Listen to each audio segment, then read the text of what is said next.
Kegiatan pendahuluan.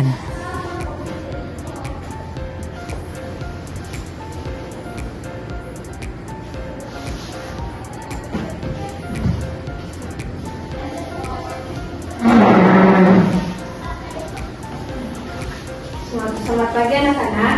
Pagi, Bu. Assalamualaikum warahmatullahi wabarakatuh.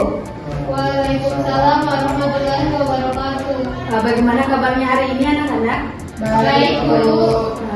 Alhamdulillah. Di sini untuk memulai pembelajaran, ketua kelasnya silakan memimpin doa. Sebelum kita belajar, marilah kita berdoa menurut keyakinan dan kepercayaan kita masing-masing. Doa dimulai. Berdoa selesai. Untuk hadirannya bagaimana di sini? Apakah ada yang sakit atau yang ada yang izin? Ada semua, Ibu. Baik. Di sini saya mau tanya kepada anak-anak semua, mengapa saat kita konser itu kita bisa merasakan getaran dari speaker walaupun kita tidak mendengar atau menyentuh suatu speaker? Tidak tahu. Nah, hal itu karena terjadi peristiwa gelombang. Memberikan video pembelajaran. Jadi sebelum kita mulai pembelajaran, di sini saya akan menayangkan materi mengenai gelombang. Saya harap kepada anak-anak bisa memperhatikan dengan baik karena bisa membantu kita untuk memahami lebih rinci lagi.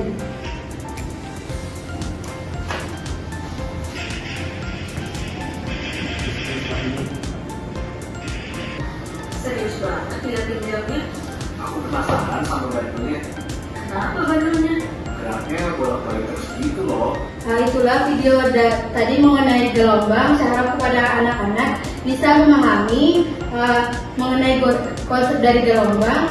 Selanjutnya kita masuk ke materi.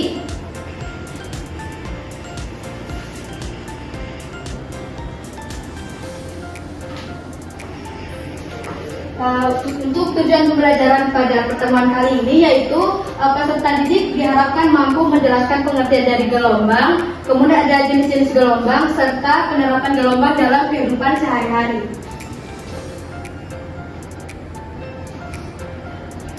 Kita masuk ke materi pertama yaitu pengertian gelombang. Di sini saya mau tanya kepada anak-anak, ada yang tahu pengertian dari gelombang?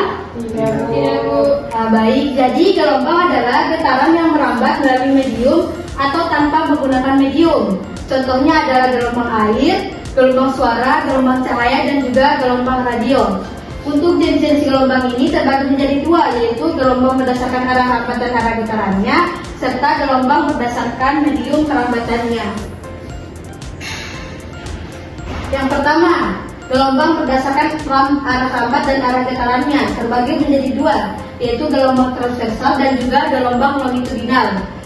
Di sini saya mau tanya kepada anak-anak lagi, ada yang tahu pengertian dari gelombang transversal? Tidak, Bu. Baik, jadi gelombang transversal yaitu gelombang yang arah getarannya tegak lurus dengan rambatnya. Contohnya ada gelombang cahaya dan gelombang pada tali yang digetarkan. Kemudian ada gelombang longitudinal yaitu gelombang yang arah getarannya sejajar dengan arah rambatnya. Contohnya gelombang suara dan gelombang pada pegas yang digetarkan. Kemudian gelombang berdasarkan arah rambatannya yaitu terbagi menjadi dua, gelombang mekanik dan juga gelombang elektromagnetik. Di mana gelombang mekanik merupakan gelombang yang memerlukan medium untuk perambatannya. Contohnya ada gelombang bunyi, gelombang tali dan juga gelombang pada permukaan air. Kemudian ada gelombang elektromagnetik, yaitu gelombang yang bisa merambat meskipun berada di ruang hampa sekalipun. Gelombang elektromagnetik ini memiliki bentuk seperti gelombang transversal pada umumnya, yaitu memiliki arah rambat yang tegak lurus terhadap arah getarannya. Untuk contohnya itu ada gelombang cahaya dan gelombang radio.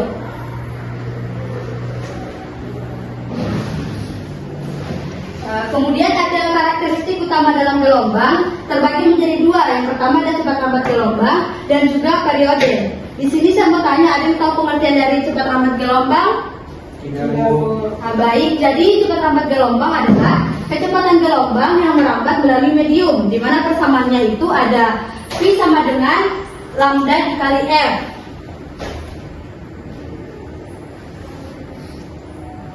Di mana untuk V yaitu cepat lambat gelombang, lambda adalah panjang gelombang, dan F itu adalah frekuensi.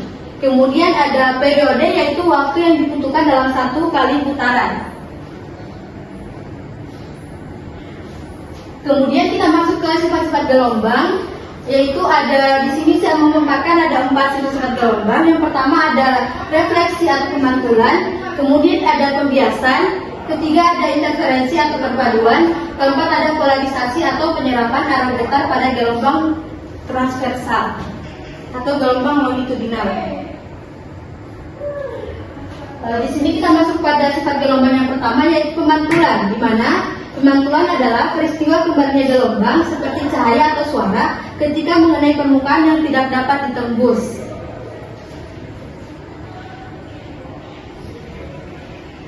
Kemudian ada pembiasan, yaitu peristiwa pembelokan arah gelombang ketika cahaya berpindah dari satu medium ke medium lain yang memiliki kepadatan atau indeks yang berbeda. Untuk contohnya di sini, ketika sedotan yang dimasukkan ke dalam air, di mana sedotannya itu terlihat bengkok.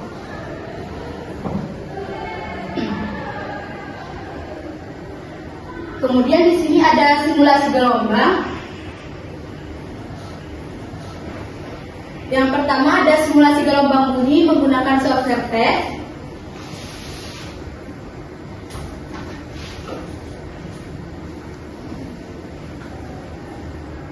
Di mana dari simulasi ini kita bisa melihat bahwa bunyi merambat sebagai gelombang longitudinal, di mana frekuensinya juga itu menentukan tinggi redahnya nada serta amplitude itu menentukan bahwa keras lemahnya suara, dan kecepatan bunyi itu bergantung pada mediumnya. Bisa didengar anak-anak semua? Bisa Bu. Baik. Selanjutnya kita masuk ke simulasi gelombang tali menggunakan software pad. Bisa dilihat pada simulasi gelombang tali menggunakan software pad, di mana ketika kita menggerakkan ujung tali ke atas dan ke bawah, maka gelombangnya itu akan muncul dan merambat, di mana meskipun gelombangnya ini berpindah, tetapi talinya itu tidak ikut berpindah tetap dan hanya naik turun. Bisa dilihat pada videonya, di mana talinya ini hanya naik turun saja, tidak berpindah tempatnya. Di sini saya mau tanya kepada anak-anak, apa ada yang bisa simpulkan untuk simulasi gelombang tali menggunakan software pad? Tidak. Baik. Jadi dari simulasi ini kita bisa melihat bahwa gelombang tali itu merupakan gelombang transversal, di mana frekuensinya itu digunakan untuk mengatur jumlah gelombang, kemudian amplitudenya itu digunakan untuk mengatur besar kecilnya getaran. Setelah itu ada tegangan, yaitu dapat mempengaruhi kecepatan lambat, dan keredaman yaitu menyebabkan gelombang menjadi melemah. Bisa dilihat pada videonya atau simulasinya. Kemudian kita masuk di uji pengetahuan. Di sini saya mengajak anak-anak untuk siap dalam uji pengetahuan ini.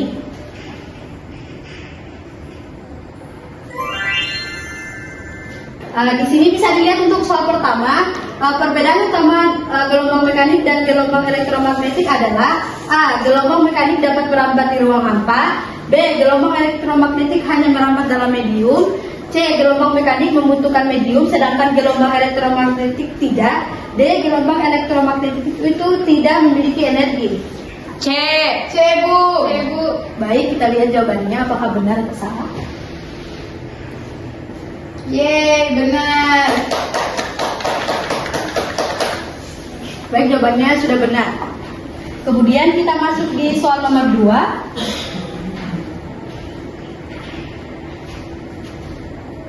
Sebelum itu Ibu akan menjelaskan tadi untuk soal pertama. Jadi gelombang mekanik itu selalu membutuhkan medium seperti udara, air atau benda padat, sedangkan gelombang elektromagnetik itu tidak butuh medium dan bisa merambat di ruang hampa, misalnya dari cahaya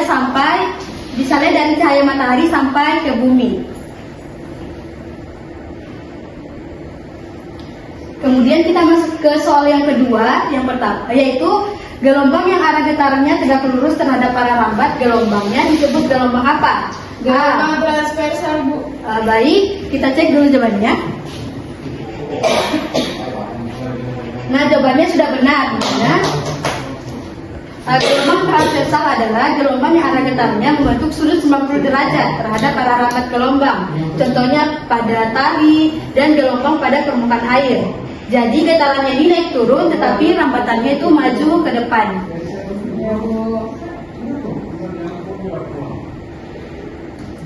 Baik, untuk pembelajaran hari ini kita cukupkan. Terima kasih untuk partisipasinya. Sebelum ditutup, Ibu mau tanya, apakah ada yang ingin bertanya atau memberikan kesimpulan mengenai materi yang Ibu paparkan hari ini? Saya, Bu. Baik, silakan Miss Sutriani. Saya akan memberikan kesimpulan, Bu, bahwa gelombang adalah getaran atau gangguan yang merambat dari satu titik ke titik lain, membawa energi, tetapi tidak memindahkan materi secara permanen, Bu. Baik, untuk kesimpulannya sangat baik. Dan Ibu akan menambahkan sedikit, yaitu gelombang adalah fenomena alam yang penting dan memiliki banyak aplikasi dalam kehidupan sehari-hari. Pemahaman tentang sifat-sifat gelombang memungkinkan kita untuk mengembangkan teknologi yang bermanfaat bagi masyarakat. Contohnya itu dengan menggunakan aplikasi PET, kita dapat mensimulasikan dan menganalisis bagaimana gelombang dalam kehidupan sehari-hari. Itu saja yang bisa Ibu paparkan untuk hari ini. Lebih dan kurangnya mohon dimaafkan. Wassalamualaikum warahmatullahi wabarakatuh. Waalaikumsalam warahmatullahi wabarakatuh. Terima kasih, Bu. Terima kasih anak-anak semua. Ya, Bu.